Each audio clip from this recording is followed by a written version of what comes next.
Season 3, Episode 15, Fish Bones in the Closet, The Cat Anchovino. 3 scientists, Papaya, Banana, and Ravioli, and their assistant Igor, who work at Nussall, start getting interested in creationism. Their superiors, worried, send them to see a psychologist. Professor Fagioli, a shady character determined to get them fired by making them seem insane. We're in Professor Fagioli's office, where Ravioli is talking about his childhood. Fagioli, do you live alone or with your parents? Ravioli, I moved out when I got this job at the observatory. My parents live about an hour from here. We talk on the phone now and then. Fagioli, do you ever go visit them? Ravioli, not very often. You know, ever since that incident. Fagioli, what incident?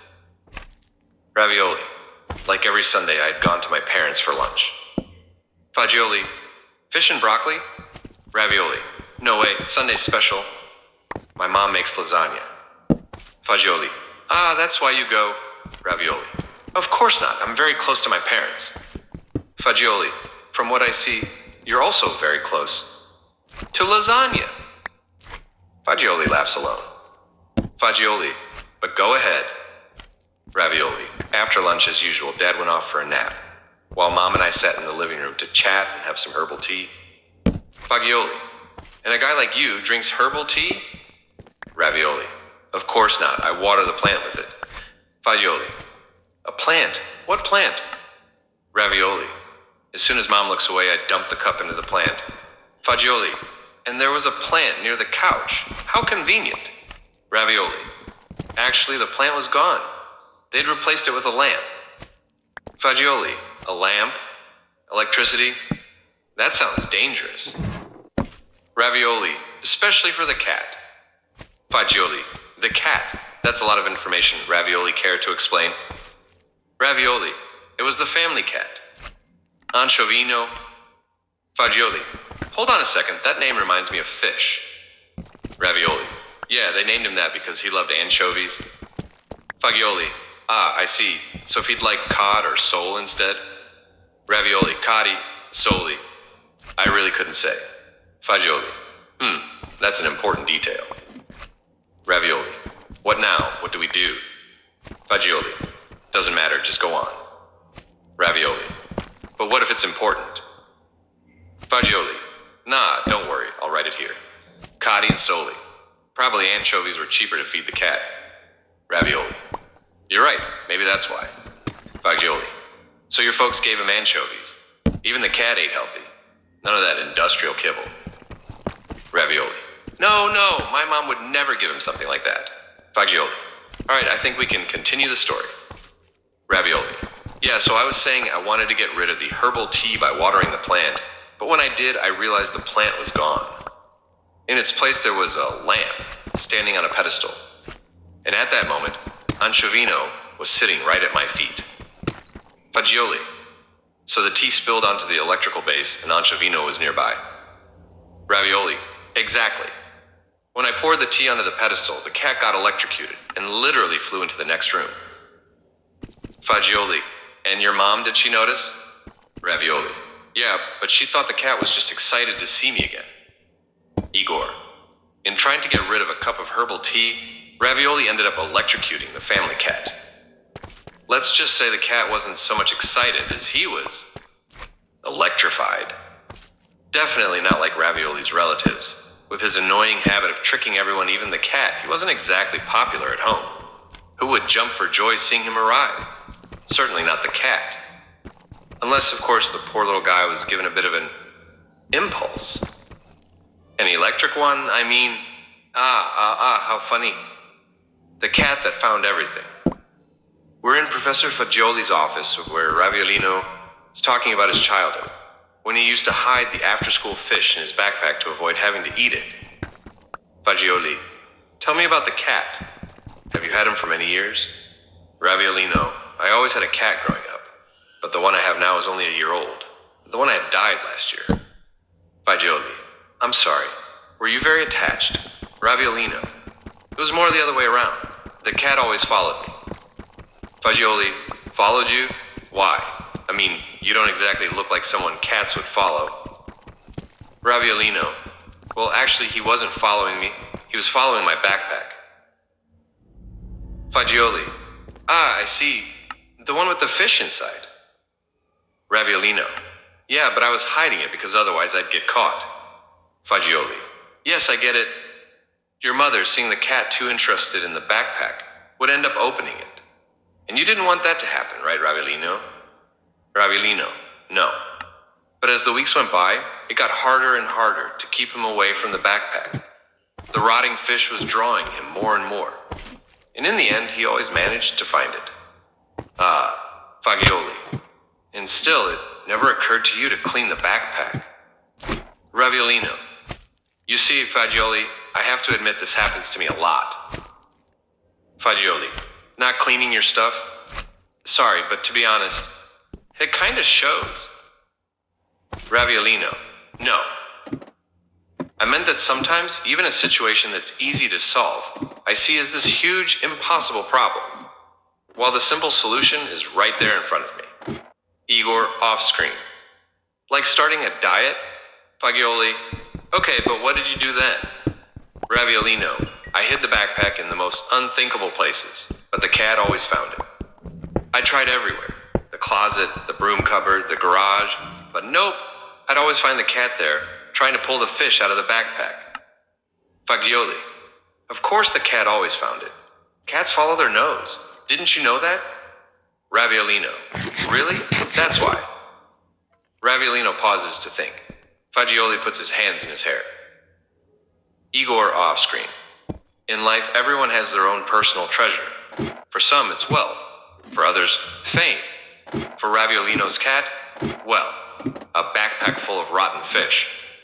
After all, as they say, it's not gold that makes your eyes sparkle, but the scent of aged cod. How funny. Unusual fossils? We are in Professor Fagioli's office, where Ravioli is undergoing evaluation. Meanwhile, Papaia and Banani continue a conversation about a book found by Banani in his garage that belonged to his grandfather. The book discusses geological evidence of Noah's flood. Papaia. So these enormous fossil graveyards, where marine and land creatures are buried together, are found all over the world? Banani. Yes, the book gives several examples of locations from all around the globe.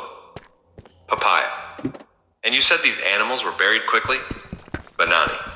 Quickly is an understatement. They were practically buried alive. Papaia. And how do they figure that out?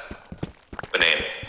The fossils are so well preserved that today we can even see the details of their fins and eye sockets. Even the complex lens systems of their eyes are available for study. Papaia. That's impressive. Banani. They even found fossilized jellyfish. Papaia. Jellyfish? But jellyfish are almost entirely water and decompose in just a few days. Banani. Exactly. Researchers concluded that the jellyfish were buried in less than a day. Papaia. But it could be a coincidence. Banani.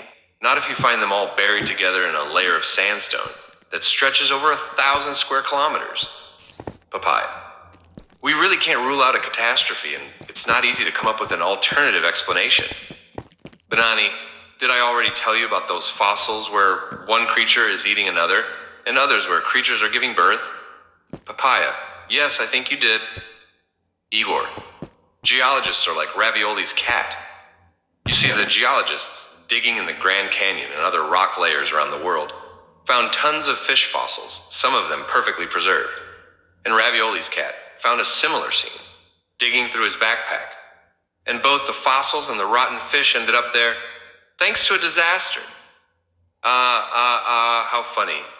Disaster in the library. Part 1. Ravioli was telling the story of the cat that always managed to find the fish in his backpack, no matter where he hid it. Ravioli.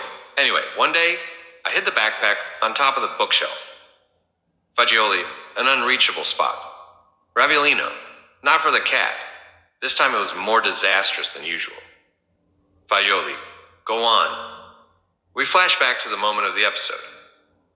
We're in Raviolino's living room. It's Thursday evening and Dad walks in and approaches the bookshelf. Raviolino, to himself, On top of the bookshelf? Perfect. Let's see if that cat can get there. Dad grabs a book from the shelf. Dad, finally, some peace and a good book. He sits in an armchair right under the bookshelf. Dad, nothing good on TV tonight. Better dive into something serious. Raviolino sits nearby, worried. Silence. Faint noises from above. Dad keeps reading. Scratching sounds are heard. The cat appears at the top of the bookshelf. Its little paws work their way into the backpack, unzipping it. Bits of fish start to fall to the floor. Raviolino. Oh no, I don't believe it. A piece of rotten fish lands on his dad's head. Dad scratches it off, letting it fall to the floor. Dad, these flies. Didn't we use bug spray? Raviolino sneaks in quietly, trying not to be noticed. He watches the cat fussing with the backpack. Raviolino, to himself, no, it's making too much noise. Another piece falls. Mom, from another room. What's that noise? Dad, nothing, honey, just a curious cat. Raviolino whispers, I have to do something. Fast. Igor. Raviolino just wanted to hide that putrid backpack from the cat. But he ended up placing it right 2 meters above his clueless dad's head. Poor Raviolino. Now the cat was about to expose all his lies for everyone to see, and bring his whole castle of deception crashing down on him, while a pound and a half of moldy cod was about to come crashing down right on his dad's bald spot. How funny. Library disaster. Part 2. We are in Professor Fagioli's office, where Ravioli is talking about his childhood, when he used to hide his after-school fish in his backpack so he wouldn't be forced to eat it. Raviolino hides his backpack on top of the bookshelf, but his dad just then comes in and starts reading a book. The cat, meanwhile, has found the backpack and starts to open it, making pieces of fish fall everywhere. Raviolino's parents have become suspicious, and he needs to create a diversion to get them out of there. Raviolino. Dad? Dad, what is it? Raviolino. Nothing, it's just an impression. Dad, what impression? Raviolino. It must be nothing. But when I went into the kitchen, I smelled gas. Dad, gas? Really? Dad sniffs the air. Dad, I don't smell anything.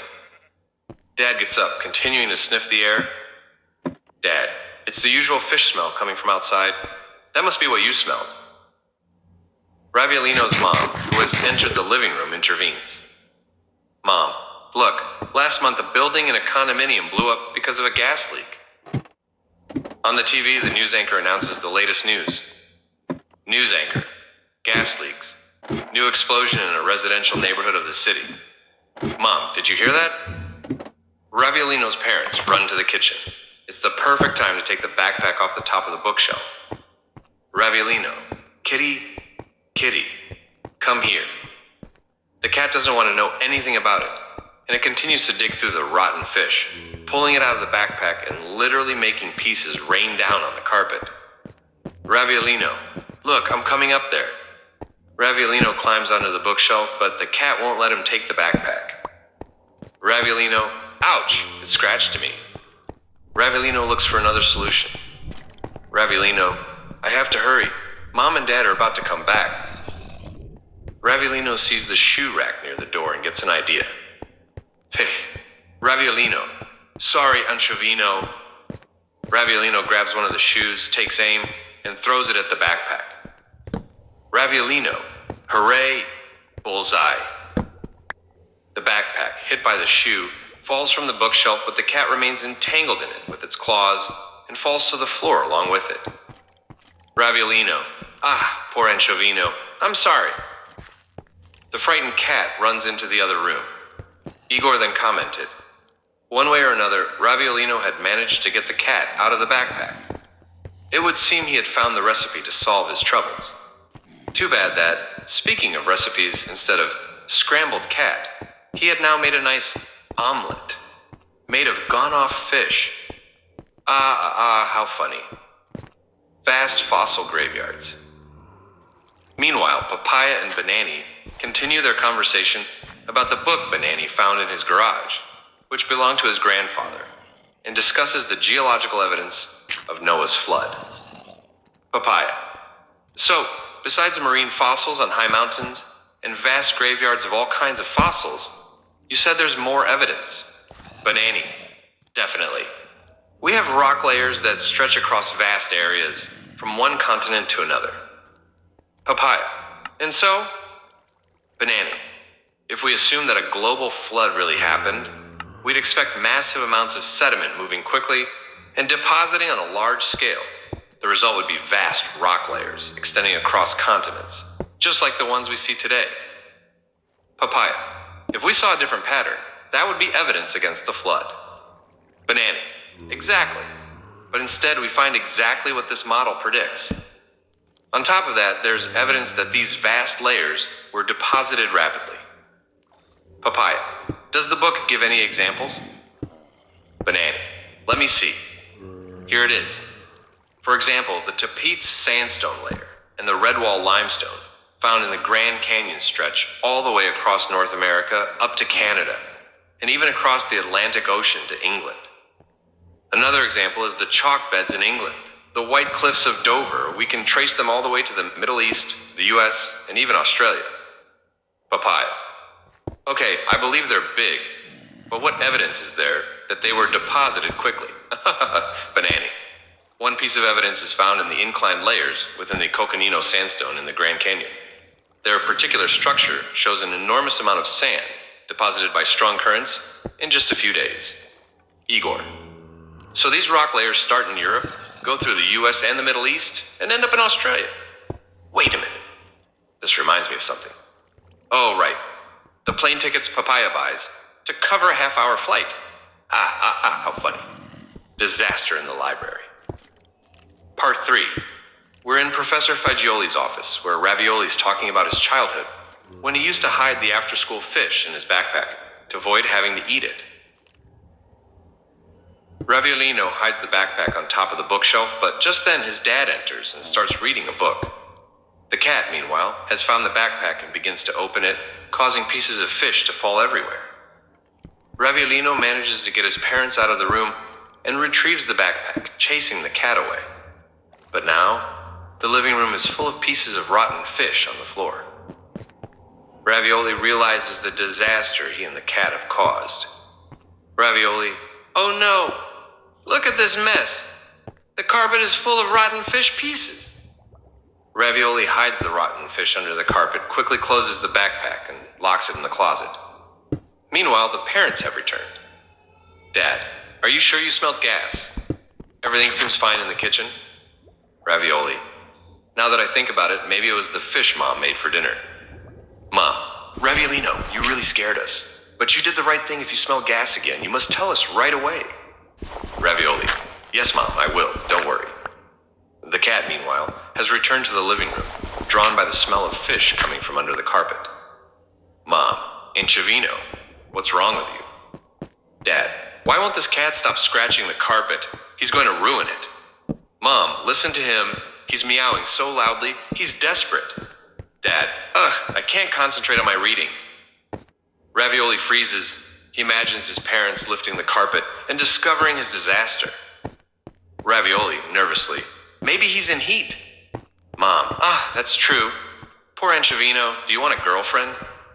Dad, oh no, they will have to get him neutered. Ravioli, go get the carrier, we're going to the vet.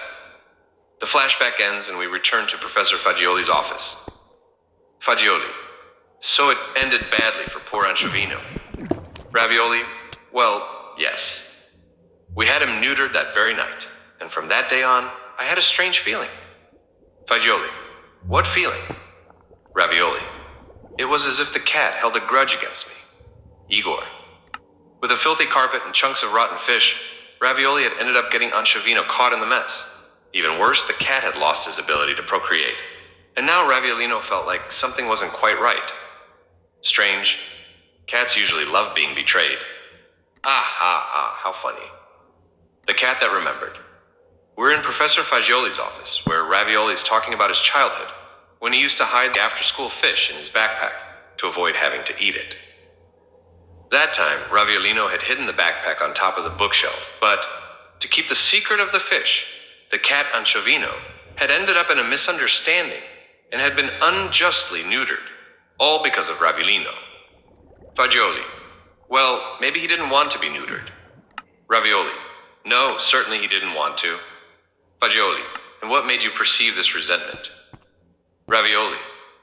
You see, Professor, from that day on, Anchovino was never the same. Sometimes he would stare at me for hours and hours, as if he felt bitterness and contempt towards me. It was as if he was judging me for what I had done to him. Fagioli. But that was just your impression. You know well that cats don't judge. Ravioli. I know. Maybe it was because of the guilt I felt. Ravioli reflects. Ravioli. One night, the cat came into my room and climbed onto my desk. He kept staring at me with that resentful look. I fell asleep and woke up in the middle of the night. And the cat was still there, in the exact same spot, with those accusatory eyes staring at me. Fagioli, you had to win back his friendship. Ravioli. Yes, and one day, I had an idea. I took the backpack and opened it in front of him. Fagioli, you were trying to get his forgiveness. Ravioli. Exactly. And it was also a good way to get rid of the fish. Fagioli, obviously cleaning it in the conventional way was out of the question. Ravioli, at first it worked. The cat went into the backpack. You could hear the sound of his little paws scraping through the rot, and the rough tongue licking the bottom of that vile container. Fagioli, and did it work? Did the cat forgive you? Ravioli, yes. Apparently we had reached an agreement, only it didn't last long. Fagioli, and why is that? Ravioli, you see, Fagioli, that fish was too rotten, even for the cat's stomach. Fagioli, so he got sick? Ravioli, right there in the living room in front of everyone. So he ended up at the vet again, who gave him a gastric lavage. Fagioli, he wasn't so happy anymore. Ravioli, definitely not. And we were back to square one.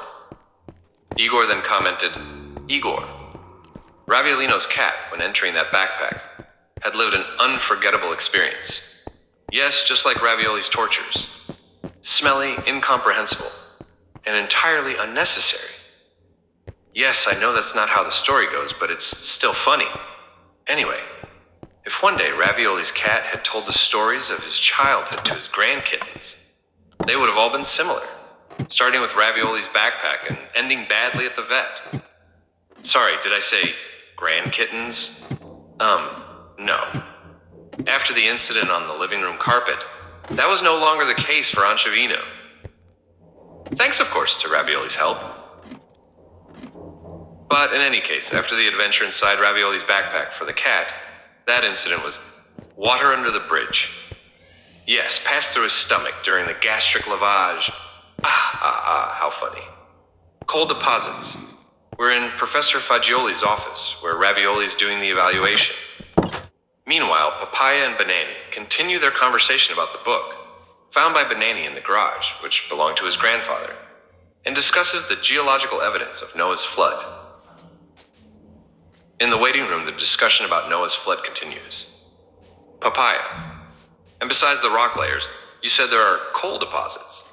Banani. Exactly. The coal deposits of North America are the same and have the same plant fossils as those in Europe and Great Britain.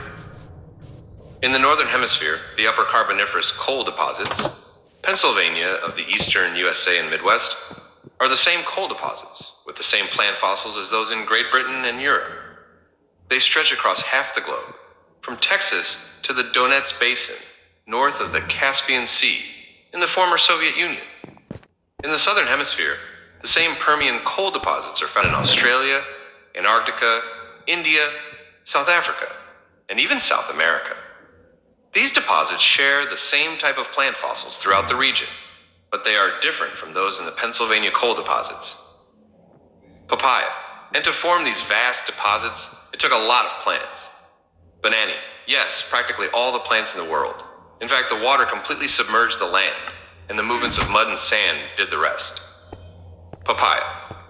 So it doesn't take millions of years to make coal? Banani. No, quite the opposite. It's just about having the right conditions. The kind that come from a catastrophe like the global flood. Igor.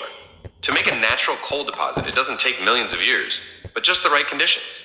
just like Ravioli's fish, which are still fossilizing in his backpack. Next to a meatball from 2007. How funny. Thanks for watching.